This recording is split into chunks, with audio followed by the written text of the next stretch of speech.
Oh, we've got our insulation in there on the outside and the inside. As you can see, I have more insulation up here. It's a little less on my feet. I'm not going to lose a lot of heat through there. I'm mostly insulated from my trunk, so from mid-thigh to mid-neck. That's where I'm getting the most insulation. That's where I'm going to lose the most heat. That's going to be important. That's where my vital organs are. So now we're going to talk about building a long fire.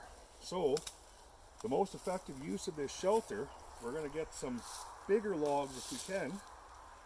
See what we can find dead, dry, standing. And we want that to be the length of our body. So I know I'm 6 feet. I'm going to want trees 6 feet long. Warren Heyden has a tree over there he's found. Meets all the specifications. It's dead, dry, it's standing. It's actually rotten enough that he should be able to just push it over. He's watching up top. He's watched for all his widow makers.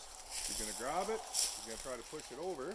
If you had a saw, use a saw. What we're doing right now, we're doing a tool-free shelter. Okay, go ahead. Push it down.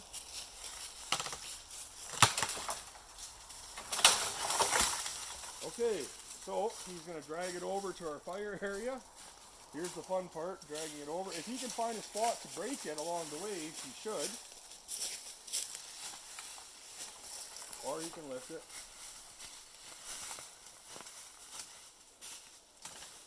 Hold on, what we can do, we can put it on this stump here.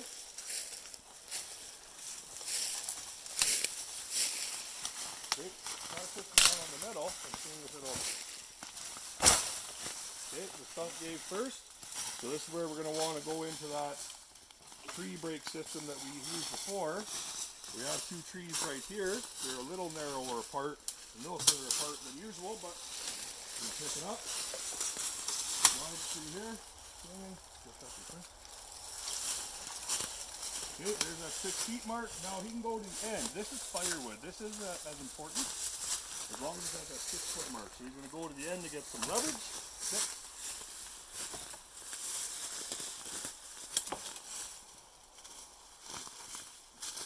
Okay.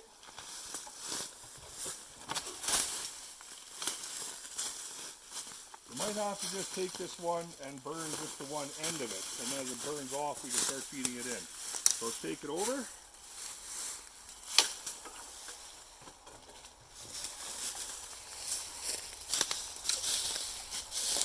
Try breaking it there.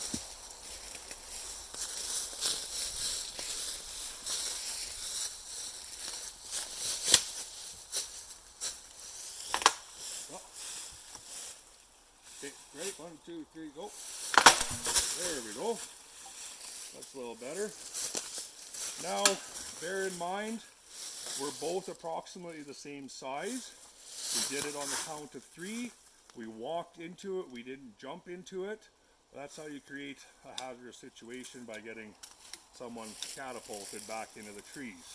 So we're going to take these branches over with us.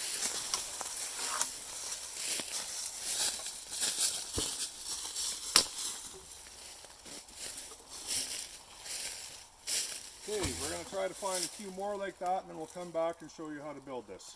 Now we're going to talk about building a long fire. That's a really important part for most of these shelters. Unless you're building a full debris shelter where you did this on both sides, you could build it like that and not need a fire. Just be warned, this does take a lot of time and energy to build. But if you built it so that you also had it this way and left this side open, filled it full of leaves, you had all the insulation on both sides, you could climb in there and you would keep your body heat would actually be in there because you're insulated. It's not going to let your body heat out. You would make your pitch a lot steeper, just wide enough for you to get in, not a lot of extra, and you'd want more leaves in there if you could. But we're going to teach you about a long fire because that's what you're going to use in a lot of these survival shelters.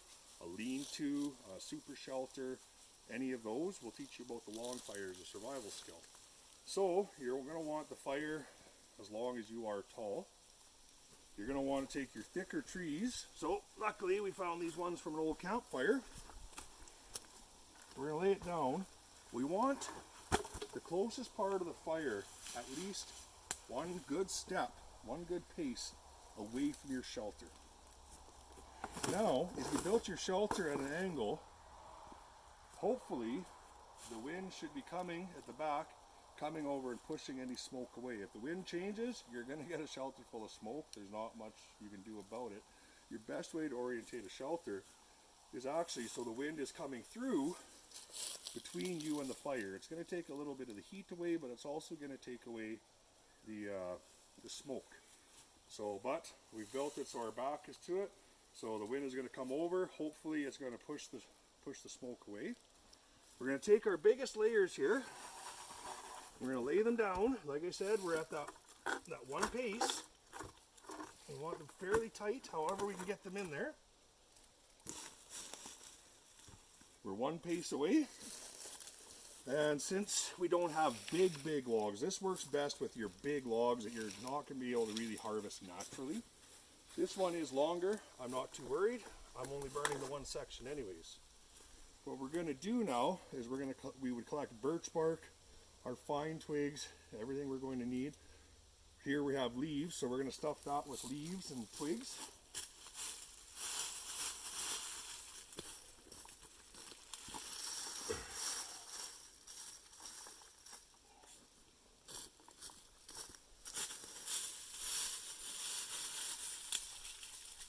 Smaller branches are okay. Realistically, we're doing a fire setup. So this is going to be what we're considering our bulk fuel. We've got our tinder and our kindling in there. Then we're going to add another layer. On these, we went and broke all these off by hand. Try to break these twigs off so that they lay in there better. We're going to lay a set on there. There's a bigger tree.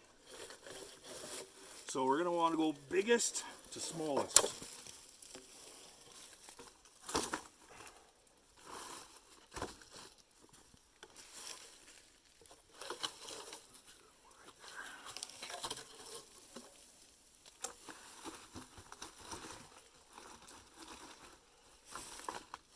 Same thing, we're going to be getting bark, leaves, grass, birch bark, and some twigs. We're going to be putting that in there as well. That's going to get these coals going. Because what we're going to do, now the more fine things, the more fine tinder and kindling you're stuffing in there, the better chance you have. But this is what we'll do for now. But just a reminder, pack that right full. Another one in there. Another one in there.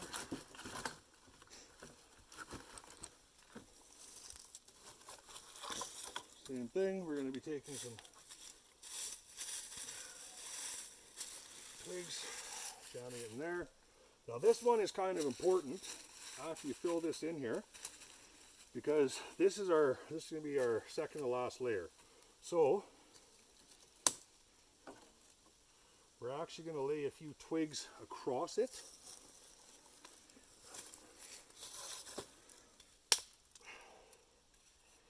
After we filled it right up with tinder and kindling.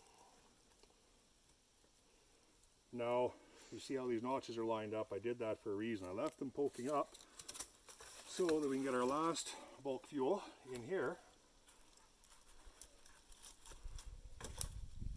What we're going to do is we're going to light this layer of tinder and kindling. We want the flames coming up to get this, and then the coals are slowly going to burn down and give you a fire. Now, since we don't have big logs, you are going to have to tend this fire at night. So you're going to want more firewood than we have here. You're almost going to want to have enough wood to build 2 of these. And as the fire goes out, what it's going to do, it does burn out on the inside and leave the outside of the logs unburned lots of times. So you want to have extras to throw in there and keep that fire going, okay? This is going to burn, so one good step away. And if you're shorter, I'm 6 feet. If it takes you a step and a half or 2 steps, you want to be a minimum of 1 meter away with your fire, or else you're going to get too warm, number one. Number two, that wind's not going to have a chance to come over and take that smoke away. And number three, you don't want to risk melting your shelter or lighting it on fire depending on which style you're using. So we went over our location, our terrain.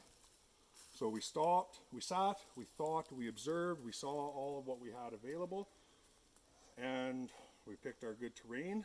We're close to a water source, but far enough away we're not going to be getting cold air off of it. We're going to want to be up on a hill preferably, or on the side of a hill. Good drainage. Talked about how to build a shelter with no tools. Hopefully you guys have learned enough by now that you should be taking your survival kit and your knife and a good source of water with you. So here's the bad thing about this shelter. It looks cozy, that's great, but to get this set up with 2 of us working on it to build a 1-person shelter, this took us 2 hours to build. It's not a fast and efficient shelter. So in a later lesson I'm going to show you the Morris Kochanski super shelter that takes about 8 minutes to set up. It's small and compact and uses all the same principles, but you can set it up quickly.